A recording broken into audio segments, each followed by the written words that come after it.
दोस्तों 12 अक्टूबर 1972 एक plane Fairchild FH-227D जिसे कर्नल जूलियो सेजर फेराडे और लेफ्टिनेंट कर्नल डांटे हेक्टर उड़ा रहे थे। ये 3 घंटे की एक फ्लाइट थी और मोंटेविडियो और गाओ से सैंटियागो चिली की कैपिटल के लिए रवाना हुई थी। इस प्लेन में टोटल 45 लोग सवार थे। 19 लोग ओल्ड क्रिश्चियन क्लब रुग्बी टीम के मेंबर थे और बाकी लोग उस टीम के फैमिली और फ्रेंड्स थे और 4 क्रू मेंबर्स थे। ये प्लेन एंडीज माउंटेन रेंज को क्रॉस करने वाला था, एक खूबसूरत माउंटेन रेंज जो कि दुनिया की सबसे लंबी माउंटेन रेंज है और हिमालयन माउंटेन्स के बाद सबसे ऊंची माउंटेन्स भी है। ये प्लेन उस माउंटेन रेंज को क्रॉस करने वाला था। तो 12 अक्टूबर को ये प्लेन उड़ा, लेकिन 3 घंटे की फ्लाइट के बाद भी अपनी डेस्टिनेशन पर नहीं पहुंचा। ये प्लेन एयरफोर्स का एक प्लेन था और उस वक्त क्योंकि वहां की डिफेंस और आर्मी के पास फाइनेंशियल काफी ज्यादा क्रंच चल रहा था, इसीलिए ये अपने प्लेन्स को रेंट पर देते थे। कोई भी इनके प्लेन्स को रेंट कर सकता था। ये एक ऐसा ही प्लेन था। तो 12 अक्टूबर 1972 को ये प्लेन जब उड़ा तो रास्ते में मौसम खराब हो गया, जिसके कारण इनके एक्सपीरियंस्ड पायलट ने डिसाइड किया कि हम यहीं रुक जाते हैं, रास्ते में ही अपने प्लेन को लैंड करा देते हैं और जैसे ही मौसम खुलेगा हम आगे की ओर बढ़ेंगे। यही सोचकर वह उनके पायलट्स ने अर्जेंटीना की मेंडोजा सिटी में प्लेन को लैंड करा दिया। अगले दिन 13 अक्टूबर 1972 को जब मौसम साफ हुआ तो तकरीबन 2:18 पर इस प्लेन ने वापस से टेक ऑफ किया अपनी मंजिल की ओर। और इस प्लेन में अब कोई परेशानी नहीं थी, मौसम बिल्कुल साफ था और 1 घंटे तक किसी भी परेशानी का सामना नहीं किया और बहुत ही मजे से, बहुत ही मस्ती से ये प्लेन जा रहे थे। लोग हंस रहे थे, गा रहे थे। अब ये प्लेन अपने गंतव्य स्थान यानी कि सैंटियागो पहुंचने वाला था। 3:21 में प्लेन में बहुत ज्यादा सीवियर टर्बुलेंस होने लगी। प्लेन नीचे की ओर तो जा ही रहा था क्योंकि उसको उतारने के लिए लैंडिंग की प्लानिंग हो रही थी, लेकिन प्लेन अभी भी पहाड़ियों के बीच में ही था और बादलों से घिरा हुआ था, जिसके कारण आसपास का कुछ भी नजर नहीं आ रहा था। अब भी अंदर बैठे पैसेंजर्स हंसी और मजाक उड़ा रहे थे उन लोगों का जो इस टर्बुलेंस से डर रहे थे। लेकिन तभी एक पैसेंजर ने बाहर की तरफ देखा और पाया कि वो पहाड़ियों के काफी ज्यादा करीब हैं।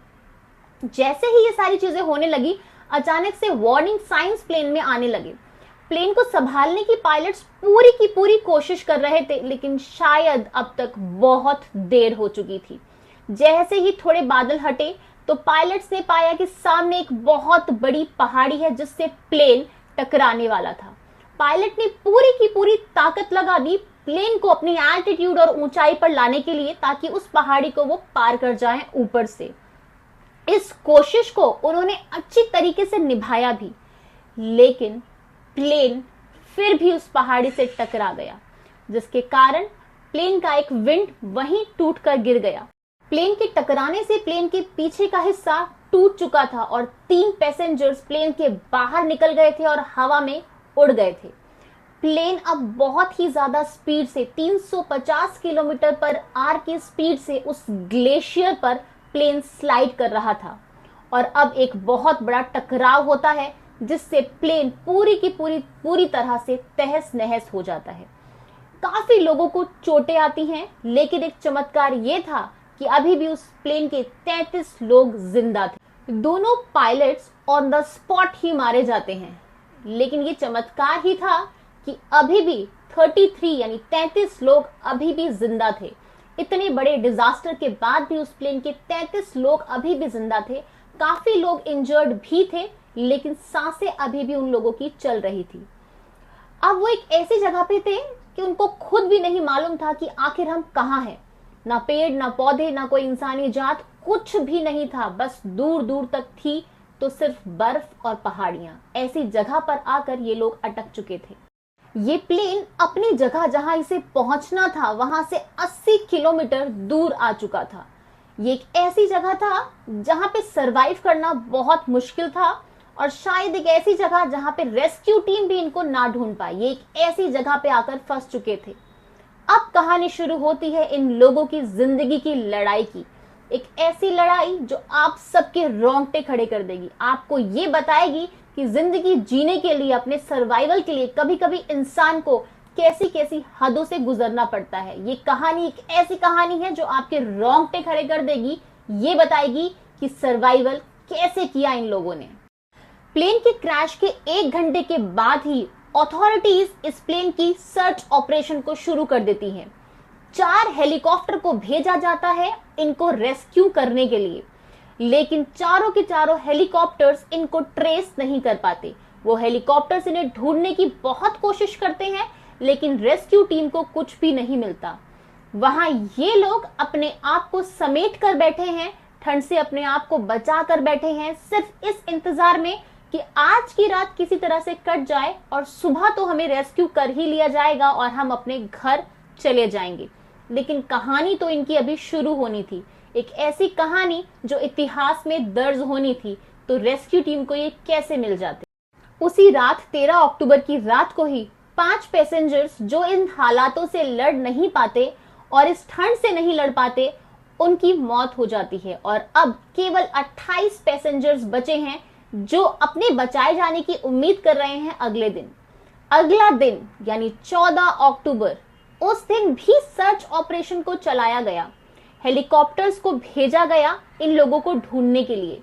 यहाँ ये लोग भी कोशिश करते हैं कि किसी तरीके से सर्च ऑपरेशन में जो रेस्क्यू टीम है उनका ध्यान उस पर आ जाए। इसके लिए वो सोचते हैं कि हम अपने प्लेन के ऊपर लिपस्टिक से SOS का मार्क बनाते हैं, पर लिपस्टिक इतनी नहीं थी कि इतना बड़ा मार्क बनाया जाए। ये लोग सारे सूटकेसेस को लेते हैं और उन सूटकेसेस की मदद से बर्फ पर SOS का मार्क भी बनाते हैं, लेकिन रेस्क्यू ऑपरेशन टीम को वो भी नहीं दिखता। कारण था बहुत ज्यादा बर्फ। ये प्लेन भी सफेद रंग का था, बर्फ से ढका हुआ था, जिसके कारण ऊपर रेस्क्यू ऑपरेशन जो चल रहा था उसमें ये लोग नोटिस में नहीं आ पा रहे थे। 14 अक्टूबर को भी रेस्क्यू टीम इन्हें नहीं ढूंढ पाती है। ये लोग भी कोशिश करते हैं उनका ध्यान अपनी ओर खींचने के लिए सारे, लेकिन कामयाब नहीं हो पाते। प्लेन क्रैश हुआ था 13 अक्टूबर को। 13 अक्टूबर की रात निकल गई, 14 अक्टूबर निकल गया, अब आया है 15 अक्टूबर। अब इन लोगों के पास अपने सर्वाइवल के लिए पानी भी नहीं बचा है। ये लोग पानी का इंतजाम करते हैं। उनमें से एक पैसेंजर है, वो किसी टीन शेड को लेके उसमें सनलाइट के थ्रू बर्फ को पिघलाता है और पानी का इंतजाम करता है, पानी बनाता है। ये बॉटल्स में जो उनके पास बियर की बॉटल्स या फिर वाइन की बॉटल्स खाली हुई थी उनका यूज करते हैं और इस मेल्टेड पानी को उन बॉटल्स में इकट्ठा करते हैं। इस तरीके से वो अपने पानी का इंतजाम करते हैं। -डिग्री में सरवाइव करना आसान नहीं था। इन लोगों को बहुत मुश्किलों का सामना करना पड़ रहा था। ना उनके पास कोई सर्वाइवल के लिए चीजें थी, ना इस ठंड से लड़ने के लिए उनके पास कोई टेक्निकल चीजें थी, ना ही पर्याप्त मात्रा में उनके पास रिसोर्सेज भी थी। ये -डिग्री टेम्परेचर बहुत ही ज्यादा नेगेटिवली इम्पैक्ट कर रहा था, क्योंकि यहाँ सरवाइव करना बहुत मुश्किल था। ठंड से बचने के लिए इन्होंने प्लेन की गद्दियों को काट काट के अपने लिए स्नो शूज बनाए ताकि अपने आप को बचा पाएं।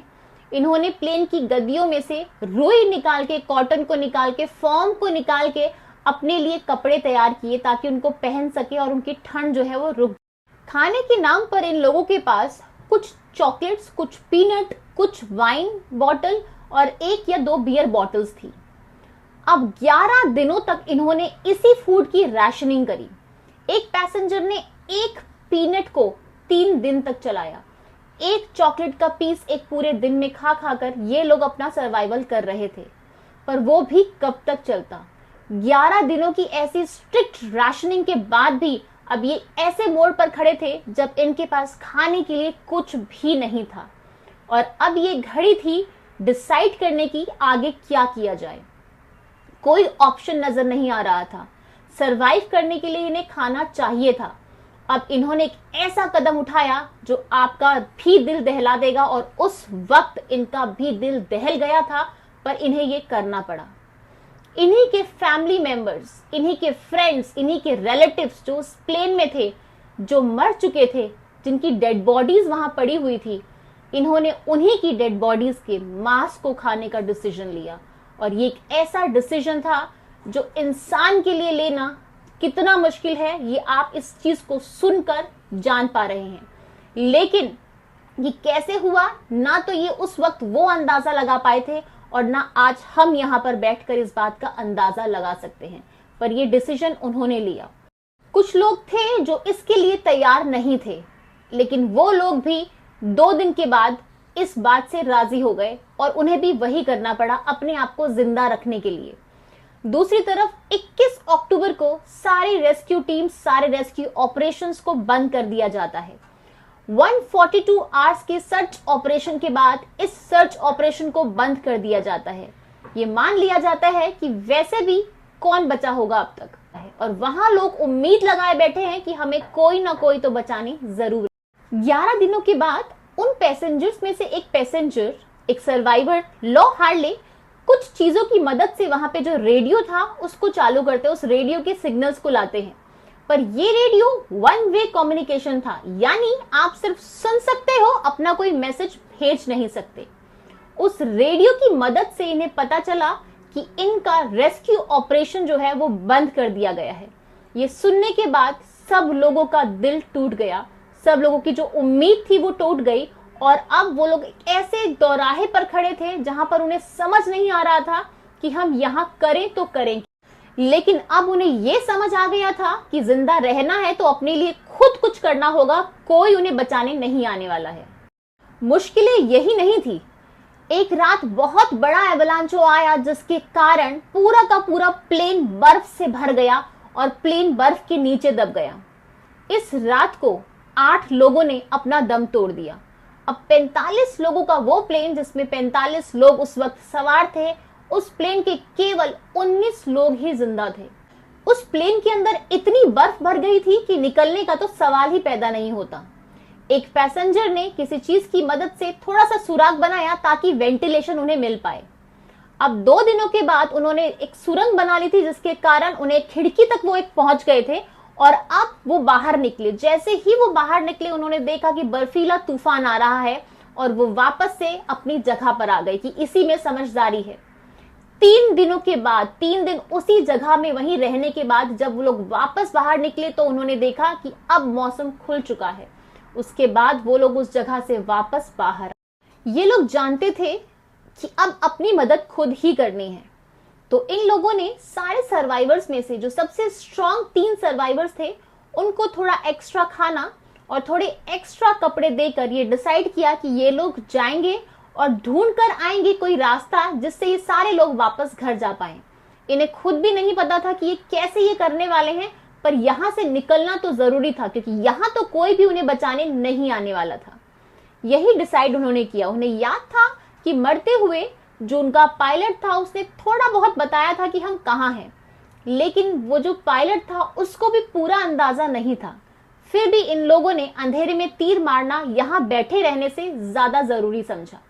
अब ये 3 लोग 15 नवंबर को 33 दिनों बाद, यानी क्रैश के 33 डेज के बाद 15 नवंबर 1972 को ये लोग निकल पड़े कुछ ढूंढने के लिए, कोई रास्ता ढूंढने के लिए, कोई मदद ढूंढने के लिए अपनी राह पर ये राह भी आसान नहीं होने वाली। प्लेन एंडीज माउंटेन्स के बीचों बीच था। ये लोग आगे बढ़ते गए और आगे बढ़ने के बाद इन्हें अपने प्लेन के पीछे का वो टूटा हुआ हिस्सा मिला जो प्लेन क्रैश के वक्त पीछे टूट गया था। वहां पर उन्हें मेडिसिन, कुछ चॉकलेट बार्स, कुछ मीट, कुछ बियर बॉटल्स, कुछ वाइन बॉटल्स, कुछ कपड़े और एक 2 वे रेडियो सिस्टम भी मिला। अब ये 3 लोग सोचते हैं कि आगे बढ़ने की बजाय ये बेहतर है कि इसी रेडियो सिस्टम को सही किया जाए और इसकी मदद से SOS भेजा जाए, क्योंकि ये 2 वे कम्युनिकेशन था, ये अपना मैसेज भेज सकते थे। लेकिन उन्होंने डिसाइड तो कर लिया था, लेकिन उसको फिक्स करना भी अपने आप में एक बहुत बड़ी बात थी। उनके पास पर्याप्त साधन नहीं थे, पर फिर भी वो रात वहीं गुजारने का डिसाइड करते हैं। अब ये रेडियो को ठीक करने की कोशिश कर रहे हैं और इसी में 3-4 दिन गुजर जाते हैं, लेकिन कुछ भी नहीं होता। सारी कोशिशों के बावजूद भी जब रेडियो नहीं ठीक होता तो ये आगे बढ़ने का डिसाइड करते हैं कि अब आगे चलने के अलावा हमारे पास कोई रास्ता नहीं बचा है। और वहां जो सर्वाइवर्स क्रैश पॉइंट पर थे ये भी एक और आफत के लिए तैयार हो रहे थे जो इन्हें नहीं मालूम था कि इनके लिए आने वाली है। 11 दिसंबर 1972 को एक और एवलांचो आया और उस जगह के 3 और लोग मारे गए। 3 और लोग पैसेंजर्स ने उस रात दम तोड़ दिया। अब सर्वाइवर्स में सिर्फ 16 लोग बचे थे, इस इंतजार में कि शायद वो 3 लोग जाएंगे और हमारे लिए कोई मदद तो जरूर लेकर आए। उन 3 लोगों में से एक ने कुछ कपड़ों की मदद से काफी बड़ा स्लीपिंग बैग बना लिया था रात को सोने के लिए, ताकि -30 डिग्री को सरवाइव कर पाएं। अगले दिन 12 दिसंबर 1972, इस क्रैश को अब पूरे 2 महीने हो चुके हैं और इन लोगों को इस तरह की जिंदगी जीते हुए पूरे 2 महीने हो चुके हैं, पर इन्होंने हिम्मत नहीं हारी है। ये लोग चल रहे थे इस आस में कि शायद 2 से 3 दिनों में कुछ ना कुछ सिटी टाइप का तो मिल ही जाएगा, क्योंकि हम शायद इतनी ही दूर आए होंगे। पर इनका ये अंदाजा गलत था। इन्हें वहां पहुंचने के लिए एक पहाड़ी के ऊपर चढ़ना था और फिर वहां से उतरना था। जब ये लोग पहाड़ी के ऊपर चढ़े, उसके पीक पर पहुंचे, तो वहां जाकर इन्होंने देखा कि दूर दूर तक केवल बर्फ है और सिर्फ पहाड़ियां ही पहाड़ियां हैं। और इन्हें समझ आ गया कि ये रास्ता 2 या 3 दिन का नहीं था, ये रास्ता आसान नहीं था। इन्हें चलते चलते अब 4 से 5 दिन हो गए थे, अब भी कुछ नहीं आया था और अब भी दूर दूर तक कुछ भी नजर नहीं आ रहा था। इन्होंने अपने आप को जब पीक पर पाया तो इन्होंने देखा दूर कहीं पहाड़ियां हैं जहां पर बर्फ नहीं है। इन्होंने आपस में ये डिसाइड किया कि बस उन्हीं पहाड़ियों की तरफ हमें जाना है, शायद वहां हमें कुछ मिल जाए जहां बर्फ नहीं है। लेकिन ये लोग तो सिर्फ 3 से 4 दिन का खाना ही लेकर आए थे। अब खाना पर्याप्त नहीं था, इसलिए उन तीनों में से एक ने कहा कि मैं वापस क्रैश पॉइंट पर चला जाता हूं ताकि ये खाना और कपड़े तुम्हारे काम आए। पराडो और कनीसा आगे बढ़ते हैं और बहुत दिनों तक चलते रहते हैं, हाइकिंग करते रहते हैं इस आस में कि शायद आगे जाके कुछ मिलेगा। बहुत दिनों की हाइकिंग के बाद इन्हें एक नदी मिलती है, जिसे देखकर इनको बहुत तसल्ली मिलती है। आप लोग भी शायद इस कहानी में अपने आप को जोड़ पा रहे होंगे, सोच पा रहे होंगे कि उस नदी का मिलना इनके लिए क्या मायने रखता था। इन्हें उस नदी को देखकर आगे बढ़ने का और हौसला मिलता है। वो और आगे बढ़ते हैं और आखिरकार 9 दिनों की चढ़ाई के बाद 20 दिसंबर 1972 को इन्हें कुछ जानवर और नदी के उस वक्त घोड़े पर सवार 3 लोग दिखाई देते हैं। इनकी हिम्मत लेकिन बिल्कुल टूट चुकी थी, क्योंकि ये चल चलकर थक चुके थे। ये लोग चिल्ला चिल्ला कर उन्हें अपनी तरफ आकर्षित करते हैं ताकि वो लोग इनकी बात सुन पाए। सौभाग्य से उनमें से एक इन्हें देख लेता है और कहता है कि मैं कल वापस आऊंगा। वो घुड़सवार अगले दिन वापस आता है और अपने साथ पेन पेपर लेकर आता है। एक पत्थर की मदद से वो पेन और पेपर इनकी ओर फेंकता है ताकि ये बता पाए कि ये लोग क्या कहना चाहते हैं। पराडो उस पेपर पर अपना मैसेज लिखता है। पहली बार उसे ये मौका मिला था कि वो अपनी बात किसी को बता पाए कि वो कैसी परिस्थितियों में फंसे हुए हैं और उसके साथ ही कैसे एक मदद का इंतजार कर रहे हैं। वो उस मैसेज में लिखता है, I come from a plane that fell in the mountains, यानी मैं उस प्लेन से आया हूं जो माउंटेन्स में खो गया था। मैं 10 दिनों से पैदल चल रहा हूं। मेरे दोस्त घायल हैं और वो प्लेन की क्रैश साइट पर मौजूद हैं। हमें मदद की जरूरत है, पर हम नहीं जानते कि मदद कैसे मिलेगी। हमारे पास खाना नहीं है, हम बहुत कमजोर हो चुके हैं और अब हम चल भी नहीं सकते। हमें बचा लो, please save us, we don't know where are we, यानी हम नहीं जानते कि हम कहाँ हैं। ये मैसेज पराडो उस व्यक्ति को देता है पत्थर के माध्यम से। जैसे ही वो व्यक्ति इस मैसेज को पढ़ता है, वो अपनी गर्दन को हिलाता है और कहता है कि ठीक है, मैं तुम्हारी बात समझ गया हूं। अब वो तीनों घुड़सवार इस मैसेज को पहुंचाने के लिए, क्योंकि ये मैसेज किसी तक पहुंचाना जरूरी था जो इनकी मदद कर पाए, इसको पहुंचाने के लिए 10 घंटे तक सफर करते हैं ताकि वो एक छोटे शहर में पहुंच पाए जहां से मदद लाइए। सोचिए, अब भी ये लोग एक ऐसी जगह थे जहां से इंसान या कोई बस्ती 10 घंटे दूर थी, तो ये करिश्मा ही था। ये बात जब आर्मी कमांडर को बताई जाती है, वो तुरंत सेंटिगो को इन्फॉर्म करते हैं और ये बात अब दुनिया भर में आग की तरह फैल गई थी और इस बात को मिरेकल ऑफ एंडीज के नाम से जाना जाने लगा, क्योंकि ये एक करिश्मा ही तो था। वहां एयरफोर्स अब रेस्क्यू ऑपरेशन करती है। अब चिली की एयरफोर्स 3 हेलीकॉप्टर्स को पराडो के साथ भेजती है। पराडो अपने मैप के थ्रू उन्हें लोकेशन बताने की कोशिश करते हैं और अपनी क्रैश लोकेशन पर लेकर जाते हैं। और टोटल 70 दिनों के बाद, क्रैश के 70 दिनों के बाद 22 दिसंबर 1972 को उन सर्वाइवल्स को बचा लिया जाता है। ये एक बहुत ही बड़ा चमत्कार था। ये कहानी मिरेकल ऑफ एंडीज के नाम से फेमस हुई क्योंकि ये सच में किसी चमत्कार से कम नहीं था। लेकिन जितने भी सर्वाइवल्स थे वो मेडिकली बहुत ज्यादा वीक थे, डिहाइड्रेटेड थे और उनकी हालत बहुत ज्यादा खराब थी। जो 3 सर्वाइवर्स जो मदद लेकर आए, जिन्होंने सोचा कि हम चलते हैं, ना तो वो प्रोफेशनल हाइकर्स थे, ना उनके पास पर्याप्त कपड़े थे, ना पर्याप्त खाना था, फिर भी उन्होंने हिम्मत दिखाई। तो ये कहानी मानव साहस और जीवन जीने के संघर्ष की एक कहानी है। इस कहानी पर काफी सारी बुक्स और फिल्म्स भी बनी हैं। अलाइव 1993 और 2023 की film society of the snow इस पर आधारित है, जिसे देखकर आपके रोंगटे खड़े हो जाएंगे। हम यहाँ बैठकर सिर्फ अंदाजा लगा सकते हैं और शायद मैं कहूंगी कि अंदाजा भी नहीं लगा सकते कि वो लोग किन परिस्थितियों से गुजरे थे, लेकिन फिर भी जीवन जीने की चाह ने उन्हें बचा ही लिया। ये कहानी हमें सिखाती है कि इंसान चाहे तो क्या कुछ नहीं कर सकता। आज की इस वीडियो के थ्रू हमने ये मैसेज देने की कोशिश की है कि कठिन से कठिन परिस्थिति में भी मानव अपने आस्था और साहस से जीत सकता है। अगर आपको आज की ये वीडियो अच्छी लगी है तो please like, share and comment and yes, subscribe my channel ऐसी और वीडियोस को देखने के लिए। Thank you.